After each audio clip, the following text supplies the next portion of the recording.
AI यानी कि artificial intelligence, ये शब्द तो आप सभी ने सुना होगा। मुंबई की फेमस पानी पूरी ले लो। और चैट जीपीटी, इसका तो इस्तेमाल आप सभी ने किया ही होगा। और आजकल इंस्टाग्राम पे, यूट्यूब पे बहुत सारी आपको AI जनरेटेड वीडियोस भी देखने को मिल रही होंगी। लेकिन क्या AI सिर्फ एंटरटेनमेंट, मस्ती के लिए इन सब तक ही लिमिटेड है? आंसर है ऐसा बिल्कुल भी नहीं। एक स्टडी के हिसाब से 85% या उससे भी ज्यादा बच्चे स्टडी में AI का यानी अपनी पढ़ाई में AI का इस्तेमाल कर रहे हैं, लेकिन उनमें से 80% बच्चों को एक्चुअली में ढंग से इस्तेमाल करना आ नहीं रहा है AI को। तो 70% बच्चे चाहते हैं कि वो उनको कोई सिखाए कि AI का इस्तेमाल हम कैसे कर सकते हैं पढ़ाई में। मैं मेजरली इस वीडियो में बात करने वाला हूँ। तो अगर आप भी उनमें से एक है तो कमेंट सेक्शन पे अभी इसी वक्त यस लिखें और चैनल को सब्सक्राइब जरूर करना ताकि ऐसी वीडियोस को आप मिस ना करें। तो आज की इस वीडियो में हम ऐसे 5 AI टूल्स या एक एक्चुअली में AI के इस्तेमाल सीखने वाले कि जिससे आपकी पढ़ाई में 4 नहीं मैं तो कह रहा हूं 5 चांद लग जाएंगे। बिकॉज आज हम लोग 5 यूजेस की बात करने वाले हैं कि चैट जीपीटी और बाकी सारे AI टूल्स, सिर्फ चैट जीपीटी नहीं, बाकी सारे AI टूल्स का इस्तेमाल करके कैसे अपनी पढ़ाई को बेहतर किया जाए। तो सबसे पहला आता है अंडरस्टैंडिंग कंसेप्ट्स। आप सभी ने देखा होगा क्लास के अंदर पढ़ाई करते वक्त बहुत बार ऐसा होता है कि टीचर पढ़ाता है लेकिन हमें कुछ चीजें समझ में आ जाती है या समझ में उस वक्त आती है लेकिन बाद में घर जाके लगता है कि नहीं, ढंग से समझ में नहीं आई। अब ऑफलाइन के बच्चे क्या करते हैं या पेड बैच के बच्चे क्या करते हैं, उस दौरान डाउट पूछ लेते हैं। कई बार ऑफलाइन के बच्चे भी नहीं पूछ पाते और कई बार पेड बैच के भी नहीं पूछ पाते, चाहे शर्म कह लो चाहे कोई भी और सर्कमस्टांस।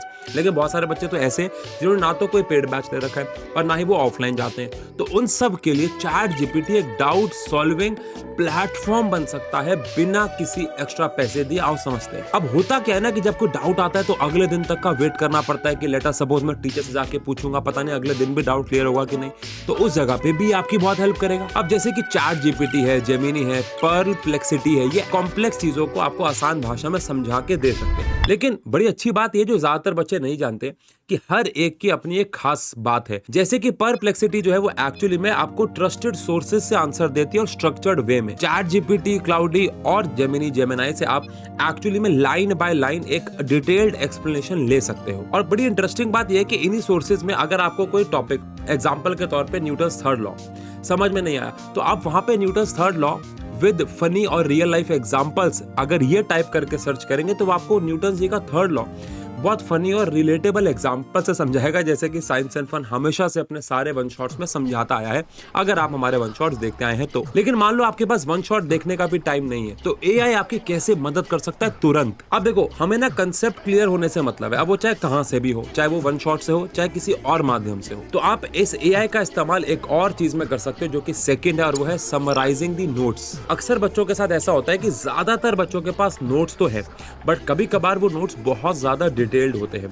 तो यहाँ पे आपकी AI लास्ट मोमेंट पे अगर आपको रिवीजन करनी है शॉर्ट फॉर्म में तो AI आपकी बहुत मदद कर सकता है। AI उन सारे के सारे डिटेल्ड नोट्स को बहुत छोटे mind maps, bullet points, summarised flow charts में भी कन्वर्ट कर सकता है।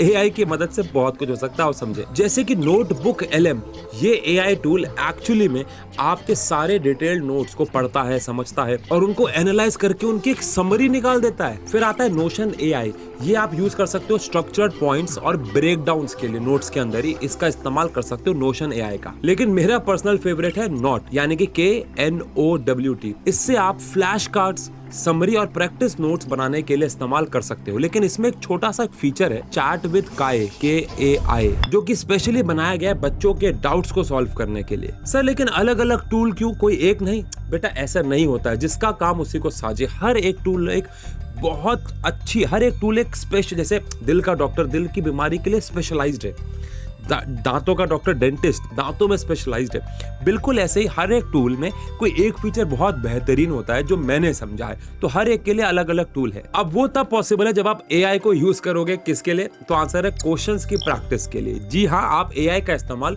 क्वेश्चंस की प्रैक्टिस के लिए भी बहुत अच्छे से कर सकते हो। फॉर एग्जाम्पल, आप चैट जीपीटी को जाके बोल सकते हो कि मुझे एटम्स एंड मॉलिक्यूल के 10 MCQ दे दो, मुझे एटम्स एंड मॉलिक्यूल के 10 डिफिकल्ट MCQ दे दो, कॉम्पिटेंसी बेस्ड MCQ दे दो, और वो आपके सामने रख देगा थाली थाली परोस के। आप एआई के साथ क्विज खेल सकते हो और बोल सकते हो कि यार चल ऐसा कर, लाइट चैप्टर के साथ मेरे साथ क्विज खेल। वो आपसे क्वेश्चन पूछेगा, आप आंसर देंगे, आप सही कह रहे हैं नहीं कह रहे हैं वो बताएगा। जैसे कि दो दोस्तों में बात हो रही है लेकिन वो बात किसी और चीज की नहीं, लेकिन पढ़ाई की हो रही है। लेकिन इसमें एक छोटा सा फ्लॉ बस ये रहता है कि ये कोई रेगुलेटेड पढ़ाई का सोर्स नहीं है, ये बस आपकी हेल्प करेगा, आपका हेल्पिंग हैंड है। अगर आपको बेहतरीन एग्जाम में आने लायक क्वेश्चन चाहिए तो आपको किताबों पे ही ट्रस्ट करना पड़ेगा। एंड ऑब्वियस सी बात है, उसके लिए मैं आपको बोलूंगा कि आप हमारी विनर सीरीज परचेज कर सकते हैं, जिसमें हम लोगों ने 15 से लेके 16-17 साल का एक्सपीरियंस डाला है। लेवल 1 लेवल 2 के क्वेश्चन डाले हैं, कॉम्पिटेंसी बेस्ड क्वेश्चन डाले हैं for 10th class and 12th class, जो कि एक्चुअली में एक एआई नहीं कर सकता है। तो ये चीज आपको किताबों से मिलेगी या प्रॉपर पढ़ाई तो आपको एक फिजिकल टीचर से मिलेगी, ये तो ऑब्वियस है। ऑल्सो एक बात और बताना चाहूंगा कि मैंने यहाँ पे जितने भी एआई टूल्स के बारे में बात की, इनमें से ज्यादातर टूल्स फ्री हैं, लेकिन कुछ टूल्स के कुछ एक आध फीचर्स जो हैं वो पेड है। तो आप यहाँ पे भी एआई का इस्तेमाल कर सकते हो और लिख सकते हो एआई पे कि क्या इसका ये वाला फीचर फ्री है या नहीं है। अच्छा, कुछ चीज़ों की फ्री ट्रायल्स हैं जिसमें आप लॉगिन करके 7 से 8 बार उनको फ्री यूज कर सकते हो। उसके लिए आपको पता है आप अलग अलग ईमेल आईडी डाल सकते हो, इतने तो समझदार आप सब हो। अब आप सब जानते हैं कि आजकल जो सीबीएसई का फॉर्मेट बन रहा है, किसी भी स्टेट बोर्ड का फॉर्मेट बन रहा है, उसमें कितनी ज़्यादा ज़रूरत है हमारे स्कूल रिप्रेजेंटेशन की अच्छी होने की। बिकॉज 10th वालों के लिए 20 नंबर और 12th वालों के लिए 30 नंबर या 11th वालों के लिए भी और 9th वालों के लिए भी हमारे टीचर्स के हाथ में है और हमें हर दिन कोई ना कोई प्रोजेक्ट, कोई प्रेजेंटेशन बनाने को मिलती है।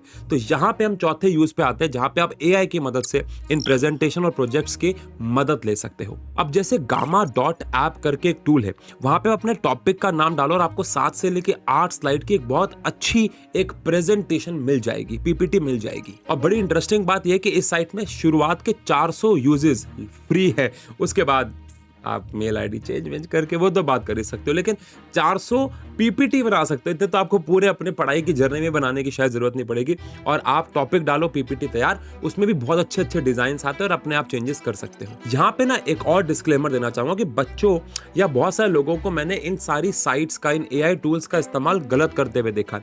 एआई टूल बेहतर तब काम करते हैं जब आप उन्हें एक अच्छा प्रॉम्प्ट देते हो, एक प्रकार से जब आपका क्वेश्चन पूछने का तरीका अच्छा होगा तभी वहां से आंसर अच्छा आएगा। तो बात करते हैं 5वीं चीज के बारे में, that is the art of prompting, कि एक अच्छा प्रॉम्प्ट, एक अच्छा सवाल कैसे पूछें एआई से। वैसे तो प्रॉम्प्टिंग बहुत ज्यादा डिटेल चीज है, लेकिन आप इसको 2 मेजर डिविजन्स में बांट देते हैं। एक होता है जीरो शॉट प्रॉम्प्टिंग, जिसमें आप एआई को बिना किसी एग्जांपल के सीधा सीधा सवाल पूछते हो कि what is law of conservation of momentum, सीधा आपने पूछा। फिर सेकंड आता है फ्यू शॉट प्रॉम्प्टिंग, ये थोड़ा सा इंटरेस्टिंग है।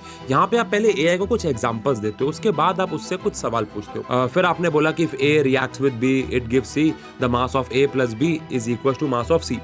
एंड देन आपने पूछा कि what is law of conservation of mass, explain according to the above examples. तो अगर आप ऐसे करके उसे कुछ आइडिया देते हो तो वो समझ पाता है आपके सोचने के प्रोसेस को, क्षमता को, और वो उसी भाषा में फिर आपको आंसर भी देता है। अब प्रॉम्प्टिंग टेक्निक्स को और बेहतर करने के लिए कुछ टिप्स देना चाहूंगा। पहला है बी स्पेसिफिक नॉट जेनरिक, जिसमें सवाल को ऊपर ऊपर पूछने से बजाय थोड़ा डिटेल में जाके पूछो तो बेहतर रहेगा। सेकंड है रोल मेथड, एआई को ना रोल दे दो। जैसे मैं हमेशा पूछता हूँ कि अपने आप को एक साइंस टीचर मानो और उसके हिसाब से आंसर दो, या फिर आप ऐसा मान सकते हो कि इस चीज को समझाओ जैसे कि आप एक 2 साल के बच्चे को समझा रहे हो, तो आप उसको ना एक रोल दे दो। उस रोल में वो एक ह्यूमन की तरह आपसे बात करेगा, जिसकी वजह से बेहतर अंडरस्टैंडिंग डेवलप होगी आपकी। सेकंड है कंस्ट्रेंट मेथड, उसको ना लिमिट्स बता दो कि भाई देख, तुझे 10th तक का ही मुझे आंसर देना है, 10th के आगे का नहीं देना है, या तुझे सीबीएसई में रह के देना है, या तुझे इस क्वेश्चन का आंसर इंडिया के रिस्पेक्ट से देना है, अगर आपका क्वेश्चन कोई ज्योग्राफी से रिलेटेड है तो उसको कंस्ट्रेंट कर दो, उसकी एक बाउंड्री, उसकी एक रिस्ट्रिक्शन भी बनाओ। इससे भी आपकी प्रॉम्प्टिंग बेहतर होगी, एक बेहतर रिजल्ट मिलेगा। अगला है फॉर्मेट इंस्ट्रक्शन। अगर आपको एक टेबल चाहिए तो आप बोल सकते हो आंसर टेबल की फॉर्म में दो, आपको पॉइंटर्स चाहिए तो बोल सकते हो आंसर पॉइंटर की फॉर्म में दो, आपको किसी पिक्चर की फॉर्म में आंसर दियो, पिक्चर की फॉर्म में देगा, फ्लो चार्ट की फॉर्म में देगा, फ्लैश कार्ड की फॉर्म में आंसर देगा। तो जब भी प्रॉम्प्ट दे रहे हो तो एक इंस्ट्रक्शन ऐड कर दो कि मुझे आंसर इस फॉर्मेट में चाहिए। अगला और सबसे इंपॉर्टेंट है रिफाइन एंड रीट्राई। मैंने ऐसा नोटिस किया कि पहली बारी में मुझे किसी भी, चाहे चैट जीपीटी हो चाहे कोई भी हो, परफेक्ट आंसर नहीं मिलता है, तो मैं उसी को आगे कन्वर्जेट करता हूं कि मुझे ऊपर वाले आंसर में ये भी ऐड करके दो, मुझे ऊपर वाले आंसर में ये नहीं चाहिए, अरे आपने ये गलत कर दिया है। एक इंसान की तरह बात करो और रिफाइन करते रहो, रीट्राई करते रहो। और अगर आप ये सब काम उसमें लॉग इन करके कर रहे हो तो वो आपकी एक्टिविटीज को स्टोर करेगा और अगली बार वो ये समझेगा कि आपको आंसर किस फॉर्मेट में चाहिए होता है। अब आप सोच रहे हो कि इतने सारे एआई टूल्स में ढूंढूंगा कहां, तो अरे भाई मैं हूं ना, आपको एक वेबसाइट दे रहा हूं, नोट कर लो। इसमें आपको दुनिया जान के सारे AI टूल्स का कंपाइलेशन कलेक्शन मिल जाएगा और वो है futuretools.io। नोट कर लो, futuretools.io। तो बस लास्ट में जाते जाते एक बात कहना चाहूंगा कि AI टूल्स पे रिलाई तो करो लेकिन कंप्लीटली नहीं। उसमें बहुत सारी चीजें मैंने खुद नोटिस की है कि गलती होती है, गलती तो इंसान से भी होती है, तो वहां भी होगी। तो अपनी सारी इंफॉर्मेशन को क्रॉस चेक करना शुरू करो। एक फिजिकल टीचर से पढ़ना बहुत जरूरी है और एक फिजिकल किताब से पढ़ना बहुत जरूरी है। ये AI और ये सारे टूल्स आपकी लाइफ को बेहतर कर सकते हैं, लेकिन इन पे 100% डिपेंड नहीं होना है। और अगर आज की वीडियो आपको बहुत अच्छी लगी, कुछ नया सीखा और आप इसका इस्तेमाल करने वाले तो जरूर बताइएगा। सबसे पहले आप कौन सा फीचर ट्राई करने वाले ये भी कमेंट सेक्शन पे जरूर बताइएगा। बाकी लाइक कर लो, सब्सक्राइब कर लो। मिलते हैं ऐसी और वीडियो के लिए, और जो कमेंट लिखोगे ना वो AI से नहीं, खुद से लिखना। Love you.